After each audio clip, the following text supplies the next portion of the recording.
Basta kay Sir Rojan, ibang klase. Let's go! So characteristics muna tayo. Characteristics of a contract. Yan. So una, ang contract ay merong obligatory force and compliance in good faith. Obligatory force,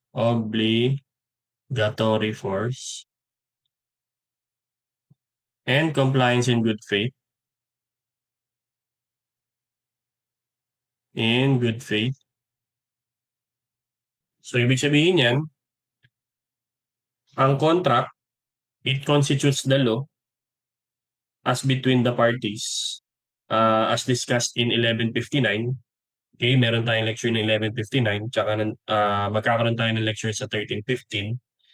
So again, pag sinabi nating obligatory force, ibig sabihin, once the contract is perfected, meron na siyang obligatory force upon both parties na kailangan nilang gampanan yung kanilang dapat gampanin.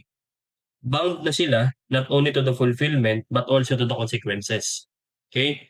So they are bound not only to the fulfillment, bound not only to the fulfillment, but also to the consequences. Okay?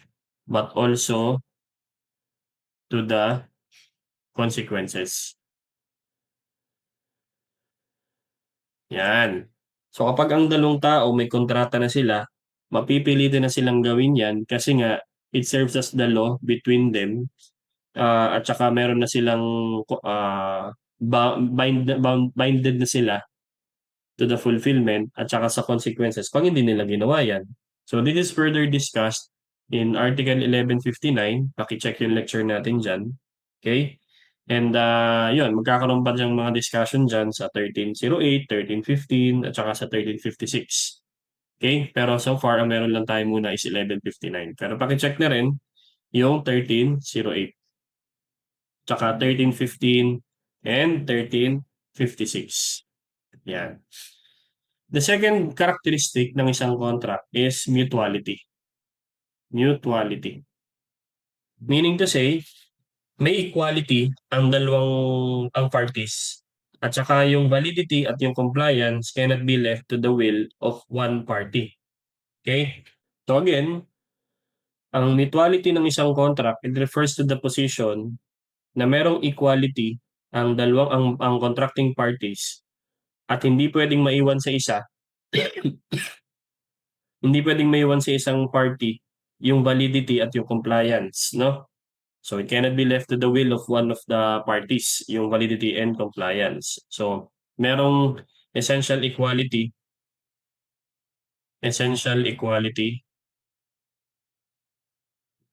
okay, occupied by both contracting parties, okay? Okay. And then yung binding siya upon them, tapos yung validity and compliance and cannot be left to the will of only one party. So the validity and compliance cannot be left to the will of only one party. Ibig sabihin, ang isang party cannot decide for all. Dapat mutual yan. Kaya nga agreement. Hindi pinapayagan na isa lang ang magde-decide, okay, para sa kanilang dalawa. Kailangan niya ng agreement, no? At may equality yung dalawang parties. So hindi pwedeng sabing invalid dahil lang sinabi ng isa, okay? At hindi pwedeng isa lang ang pwedeng mag-comply. Kailangan parehas sila dapat mag-comply. Okay? So that is also discussed in 1308. Okay? Ayan. Also, we also have autonomy, okay, of contracts. Autonomy of contracts, meaning to say, yung parties, pwede silang mag-establish ng agreements provided na hindi siya contrary sa Lambog Sipa. Ibig sabihin, meron silang kalayaan na ilahad yung gusto nilang ilahad or ilagay sa kanilang kontrata ang gusto nilang mapagkasunduan, basta hindi labag yung napagkasunduan nila sa lamog sipa. So, may establish agreements. Okay? May establish agreements. Provided na hindi nga siya contrary sa, provided not contrary to lamog sipa. Lamog sipa. Yan.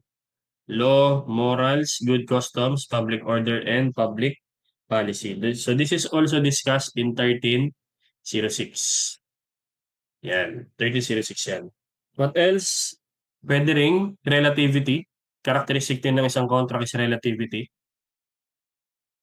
So, pwedeng yan yung mga principles ng contracts, relativity of contracts. Okay? Na-discuss yan or madidiscuss yan sa 1311. At ibig sabihin nun, ang contracts ay nagte-take effect lang between parties, yung kanilang assigns at saka yung heirs. Except na lang, in case yung halimbawa, yung rights and obligations ay hindi transmissible, therefore, yung contract can only take effect between the parties. Kasi hindi transmissible ang rights and obligations. Halimbawa, nakipag-contract ako sa isang philanthropist organization or charity. Bibigyan nila ako ng scholarship. So pag ako namatay or ako ay naging incapacitated, hindi na ako makakapasok ng school, I cannot assign the right to the scholarship to my siblings or to my cousins because yung rights sa obligation is not transmissible kasi para siyang purely positive obligation. Kasi ano siya to render, no? Service. Kaya hindi mo naman may papasa ang intelligence. Okay?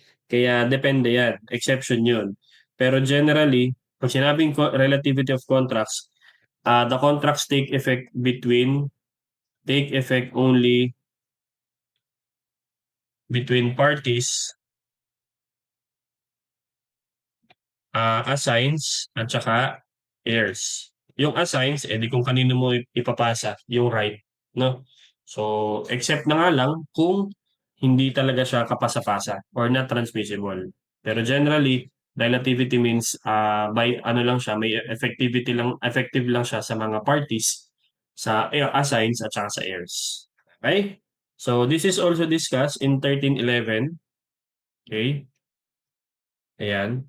And finally, you have consensuality. Ito na nga yung general rule. So, pang general rule lang ito, mere consent, perfected by mere consent, valid ang isang contract, basta binigay yung consent, may contract na sila. Okay? So, that is discussed in 1315. So, the principle of consensuality. Okay? At yun yung parang sinasabi sa 1305 na rin. So, yun. These are the characteristics of an obligation. Meron siyang obligatory force as the law. And then mutuality, autonomy, and relativity. Tsaka consensuality. Okay?